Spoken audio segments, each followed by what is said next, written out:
What is up, you guys? Welcome back to Midlife Vibes, and we got some Disneyland news for you. So I know we announced before that Shanghai Disney is going to be opening up on May 11th, and now we have some new pictures that show how social distancing will be accomplished inside and outside of the parks. If you look at these, they're almost like giant stickers that go on the ground. I'm not sure how they're going to stay on the ground, with the foot traffic that they get. But at first, when I saw these stickers, I thought you were supposed to stand on them, but they're actually spots that you're not supposed to stand on. So if you stand in between them, then you are social distancing 6 feet from the group in front of you and the group behind you. Now, it looks like these stickers are placed in the queuing areas. They're placed outside the line to get into the ticket gate.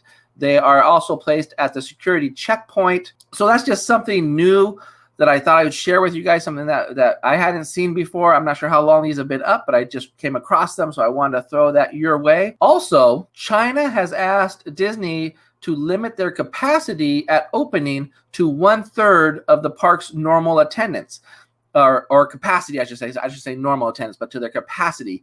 And their capacity is 80,000 people. So that means they can get roughly 24,000 people into the park on any given day, or that they're allowed to, or that they're recommend. I guess it's recommended, but I'm pretty sure you don't go against what the Chinese government says to you to do, right? So that's a very limited amount of people. And it goes back to the question that I had, can they be profitable at that, or profitable enough, or lose less money than if the park was closed? So that's something that we'll have to see, and how long can they sustain that model, or how long will they be required to sustain that model? Will they jump it up in a couple months to 50%? What will we don't know what the case is going to be, but it's going to be interesting to see. Also, some things we learned is that guests and cast members are both going to be required to wear masks. Before, we knew for sure that cast members were going to have to wear masks, but now we know that guests are going to have to wear masks. And I'm curious about the enforcement, because it's, Disney's always been a little bit light-handed in enforcement as far as their tactics, but will they kick you out of the park if once you're in, you take your mask off and refuse to wear it? Or do you just keep taking it off, and then when they tell you to, you put it back on? Now, I'm not recommending that. I believe in wearing masks, and I think you should wear masks, and that's just, if you're going to keep everybody around you safe, you need to wear masks. And I'm a firm believer in following the rules too. So hopefully everyone's wearing their mask. But there are a few people who will not have to wear a mask. And the big cheese himself is one of them.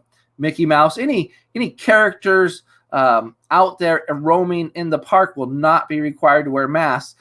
But I have a feeling that they're not going to be free roaming. I have a feeling that they're going to be stationary, and they're not going to be where you can actually walk up to them.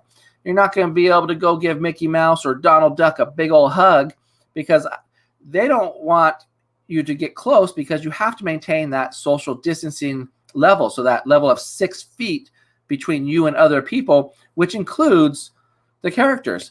So I'm sure they'll have some sort of barricade or something, or have them elevated onto some sort of platform or a stage or something. But also what that means is the princesses and princes and the evil villains, they're not going to have to wear a mask either when they're out on stage, as they call it. So it'll be interesting to see how they showcase them without having you get too close, but still being able to have some sort of interaction with them. And last thing with Shanghai Disney, they are doing dated tickets.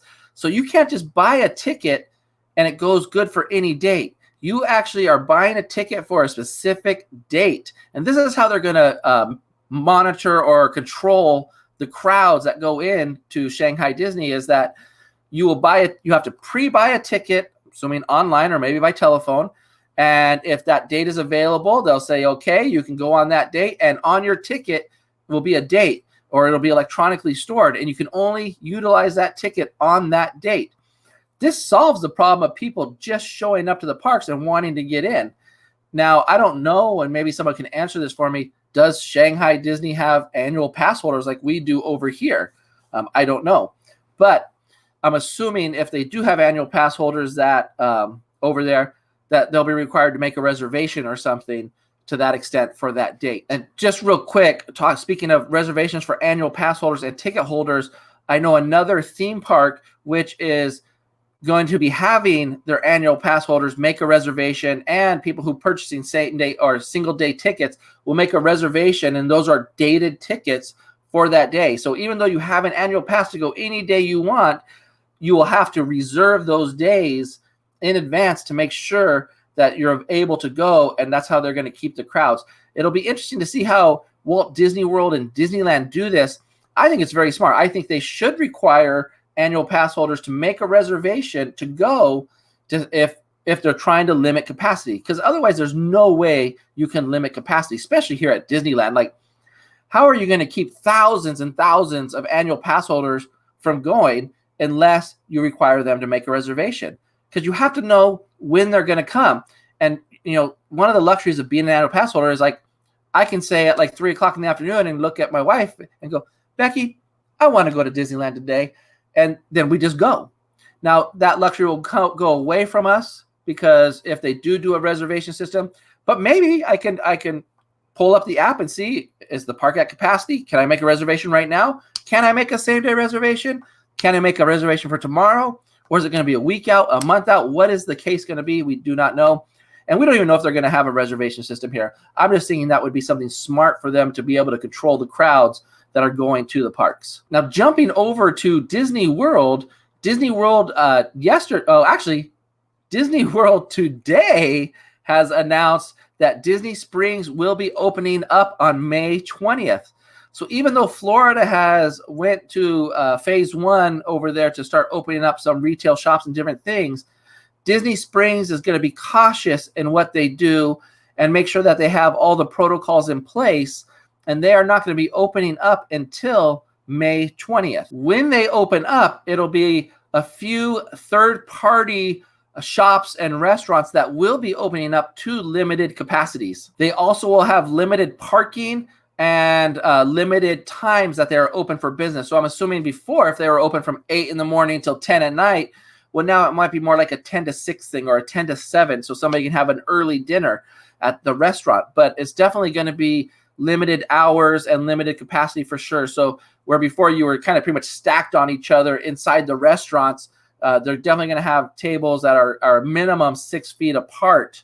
So that way you can still practice good social distancing right in there.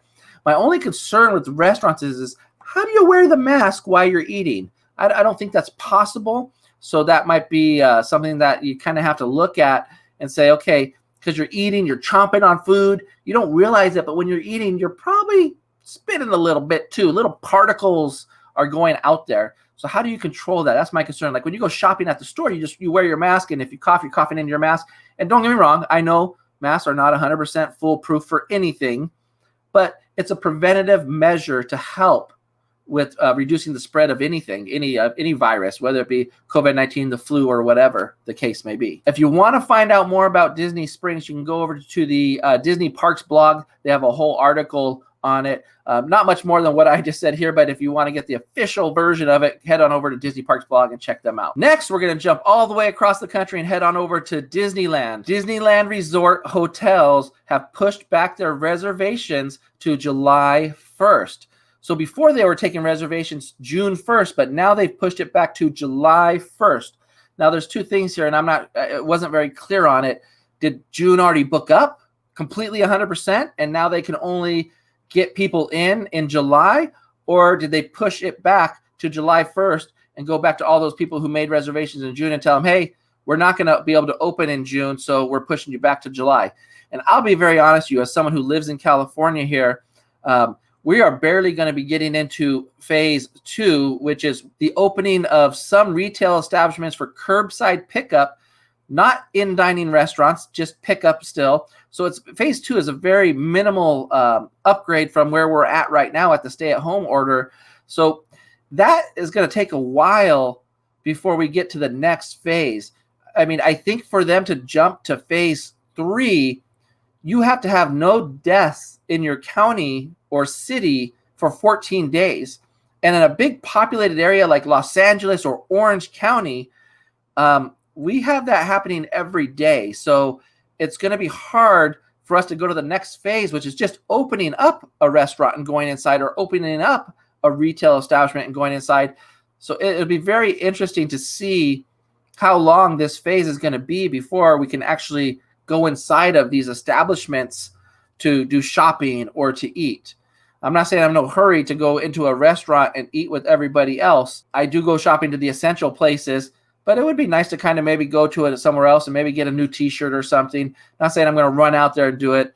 I will run out to Disneyland, but I'm not going to run out to a retail store and just go buy some new clothes. I think I have enough for right now, but sometimes it's nice to get yourself something new. Last thing with Disneyland Resort is that dining reservations and bookable merchandise experiences, there is no time for an opening date for those. Those will probably come when the park opens, and they obviously have not given us an opening date for that. That's all I have for Disneyland Resorts right now. One little thing I did want to mention is that Knott's Berry Farm, starting yesterday, May 6th, they did open up their chicken restaurant. Now, they have a famous chicken restaurant. If you don't know about it, where have you been? But they have a famous chicken restaurant. Mrs. Knott used to make the best chicken, and they still serve a great meal there. I think it's like $12.50 for a 3-piece with sides and dessert, and it's just delicious. And they've opened up their curbside.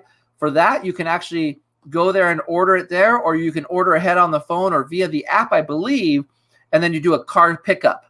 So that is one part of Knott's Berry Farm that is now open. And I am thinking I might need to get myself some of that delectable chicken that they have there. It is super delicious, super tender. I know recently I said Jollibee was my favorite chicken, but I haven't had Mrs. Knott's chicken in a while. And I think that's piquing my interest right now, as I would say. The hours of operation for that restaurant are 10 a.m. to 7 p.m. And I believe that's 7 days a week right now. Hopefully that just keeps going on like that. I believe that most people will be going there, so I don't think they'll be shutting that down anytime soon. I think they'll have enough business to keep that going. And that is it for the news today. That's all I have for theme park news for you. As we get more news, I'll be doing these updates. So if you haven't done so already, subscribe to the channel and make sure you hit the bell notification to where you can get all notifications from this channel. So that way when we have any breaking news for you, you'll get that first thing as soon as the video pops. And don't forget to hit the thumbs up button on the way out, you guys.